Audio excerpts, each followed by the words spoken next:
संतों के बारे में ज़्यादा छानबीन नहीं करनी चाहिए और ज़्यादा अपनी बुद्धि भी नहीं लगानी चाहिए।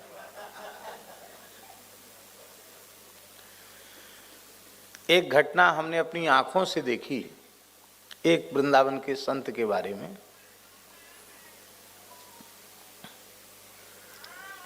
वो कोई सुनी सुनाई बात नहीं, आंखों देखी बात। हमारे वृंदावन में यमुना जी के उस पार एक तीर्थ है, बड़ी रस सिद्ध भूमि मानी जाती है, मानसरोवर। एक तो कैलाश मानसरोवर है और एक हमारे ब्रज का मानसरोवर है, राधा रानी मानसरोवर कहते हैं उसको। श्री राधा रानी ने मान लीला की और उनके प्रेमाश्रु बिंदुओं से ही वो सरोवर प्रकट हुआ। श्री वल्लभाचार्य महाप्रभु ने भी वहाँ निवास किया, साधन किया। श्री चैतन्य महाप्रभु भी वहाँ पधारे, सभी आचार्य वहाँ पधारे। और महाप्रभु श्री हितहरिवंश जी वे तो प्रतिदिन राधा वल्लभ लाल जी के राजभोग के बाद वहाँ चले जाते थे और दिन भर वहाँ रहते। शाम को उत्थापन के समय फिर आते थे लौट कर, और अंत में वहीं सदेह निकुंज प्रवेश किया उन्होंने। बड़ी पवित्र स्थली है।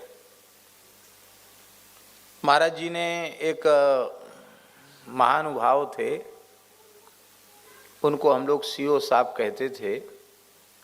उनका नाम था पंडित श्री बालक राम जी द्विवेदी। बड़ा अद्भुत जीवन था उनका। महाराज जी के ही शिष्य थे, लेकिन यदि कहा जाए कि वे केवल ब्राह्मण नहीं थे, वे इस युग के ऋषि थे तो कोई अतिशयोक्ति नहीं। ऐसा पवित्र जीवन था उनका। तितिक्षा भी इतनी अधिक थी कि पूष के जाड़े में, वृंदावन की ठंड में, छत के ऊपर चटाई बिछा करके आधी धोती ओढ़ के सो जाते थे। आप कल्पना नहीं कर सकते, इतना सहन क्षमता थी उनके शरीर में। खूब जप खूब करते थे, अच्छे थे, विद्वान भी थे।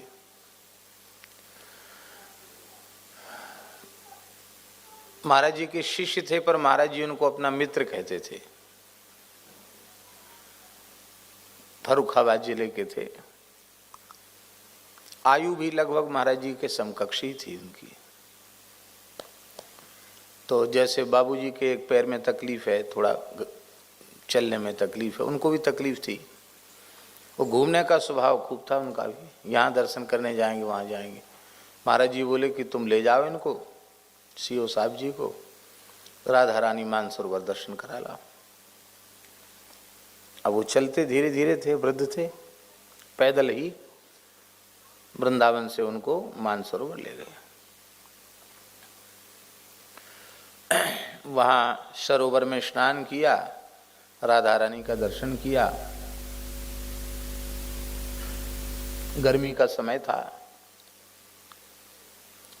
तो सीओ साहब जी बोले कि हम तो अब, हमें कुछ खाने पीने की आवश्यकता है नहीं, और हम थक भी गए, हमारे पैर में दर्द हो गया है, तो हम तो अब तो कहीं नहीं जाएंगे। अब हम यहीं, क्या सुंदर लता कुंज है, और यहीं हम पड़े रहेंगे, यहीं अपने भजन करेंगे। अब उनको छोड़ के हम कैसे जाएं? हमको भूख लग रही थी, और उनको छोड़ के हम वृंदावन चले जाते हैं कि हम द्वारा लेने आ जाएंगे, तो महाराज जी शायद कहेंगे कि ये तुम्हारा, ये तो गैर जिम्मेदाराना आचरण है तुम्हारा, ये ठीक नहीं है। जो कार्य गुरुजी ने दिया है वो पूरा संपन्न होना चाहिए। तो हमने कि चलो कोई बात नहीं, हमारा भी व्रत हो जाएगा। हम बैठ गए। आप नहीं जाओगे तो हम भी यहीं हैं, शाम को चलेंगे। हाँ, शाम को चलेंगे।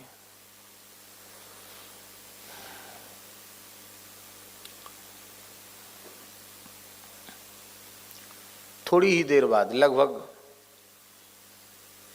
12 बजे के करीब, आपने देखा होगा,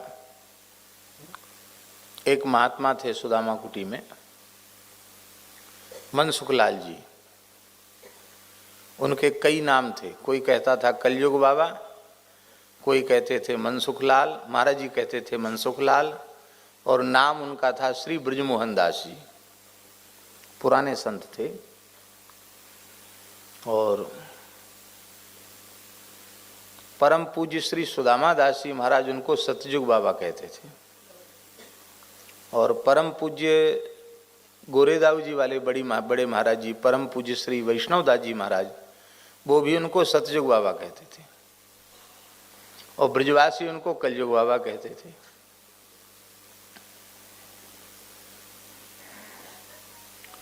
और ये नाम उनके खुद ही पड़ गया था ब्रजवासी में। बाबा तेरो नाम कहा है?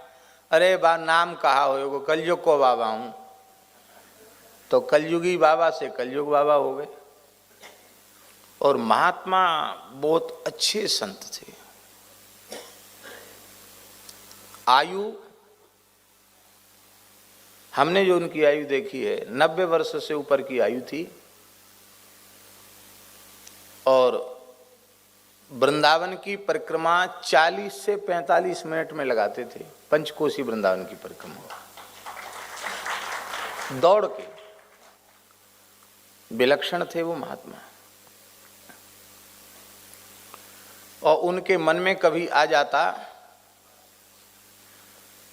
तो एक दिन में आप विश्वास नहीं कर सकते हमारी बात पर, कभी उनके मन में आ जाता तो महाराज जी से पूछते, भक्तमाली जी से, कि गिरिराज जी के परिक्रमा की इच्छा है, राधा रानी और नंदगांव के दर्शन की इच्छा है बरसाने की, आपकी आज्ञा हो तो कल चले जाएं।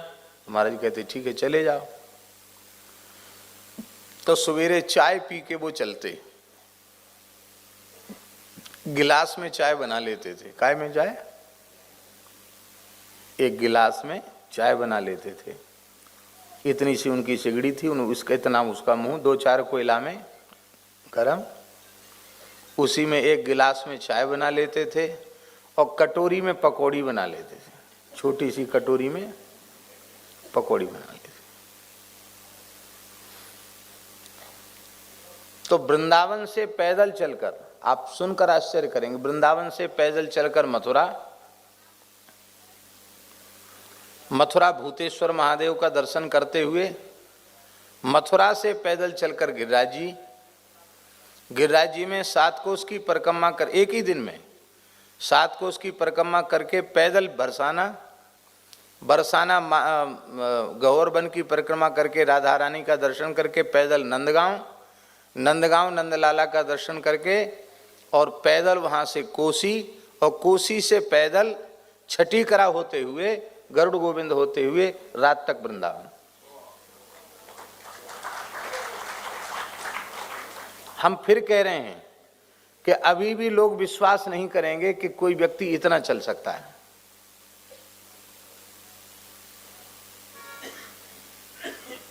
वो तो कोई गिनीज बुक वाला नहीं था, नहीं तो महाराज उनके जैसा तो पूरी दुनिया में कोई इतना चलने वाला। एक दिन में कितना किलोमीटर होगा महाराज जी? हम 100-150 किलोमीटर से कम नहीं होगा। हाँ, अब पूरा जोड़ने से पता चलेगा, लेकिन अनुमान है कि 150 किलोमीटर लगभग होना चाहिए। एक व्यक्ति एक दिन में चल ले, संभव है? और वो भी आयु, आप कहेंगे आयु कैसे पता था कि आप कहते 90 साल की है? तो थोड़े बीमार हुए, महाराज जी ने रामकृष्ण मिशन भेजा। तो स्वामी जी ने पूछा, बाबा उम्र? बोले ने मानो, जब हम आए तो अंग्रेजी शासन था, बिरला मंदिर की नींव खोद रही थी। तो स्वामी जी बोले उसको तो 80 साल हो गए। बोले अब हिसाब किताब पढ़े लिखे जाने, हम तो पढ़े लिखे हैं नहीं। और पूज्य श्री सुदामा दास जी महाराज स्वयं कहते थे, इनसे पुराने संत अभी कोई दूसरे नहीं है। ये तो हम अनुमान करें ना, और भी अधिक आयु हो सकती उनकी। तो वो संत एक सुरा, हम वहां थे मानसरोवर में, वो संत एक सुराही में जल लेकर, बढ़िया ठंडा सुराही का जल, एक हाथ में पंखा बीजना और एक पोटरी में शक्कर और बाल्टी में सुराही और ऊपर से एक पोटली शक्कर की और आम की एक थैला में आम, बढ़िया दशहरी आम लेके, और वो तत्काल उपस्थित वहां सामने। आश्चर्य हुआ, ये कैसे आ गए? हमने कह रहे बाबा आप कैसे आए? बोले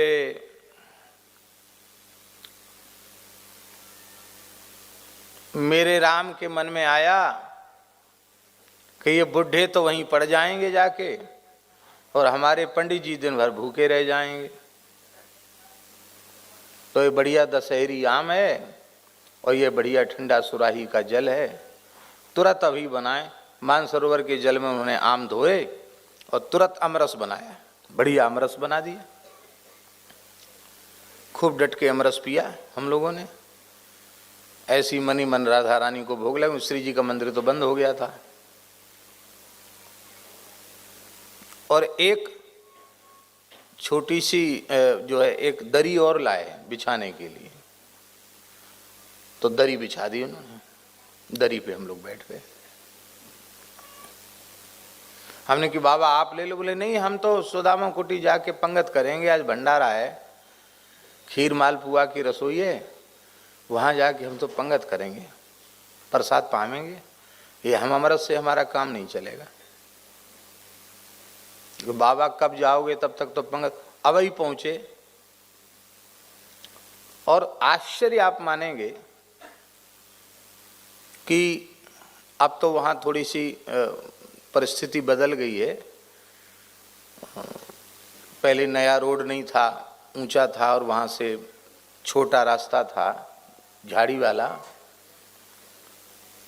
हमने जितनी देर में दरी झाड़ी उतनी देर में बाबा लगभग 1.5 किलोमीटर चले गए। कितने? माने जिधर वो दिखाई पड़े ऐसे ऐसे चलते हुए, वो कम से कम 1.5 किलोमीटर से कम नहीं होगा। तो हम खड़े हो गए थोड़े ऊंचे पर, तो मैंने देखा ऐसे ऐसे ऐसे ऐसे दिखाई पड़ रहे हैं और कुछ नहीं दिखाई पड़ रहा। और पहुंच गए।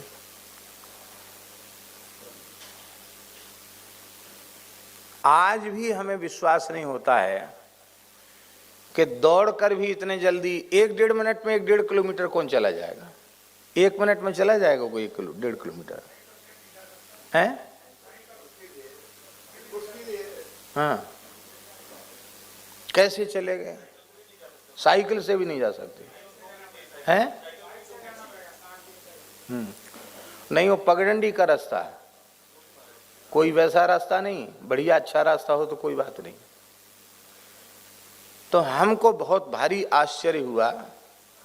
और जो सीओ साहब जी थे वो तो बड़े पढ़े लिखे आदमी थे, उनको भी बहुत आश्चर्य हुआ। बोले ये महात्मा तो कोई विलक्षण है।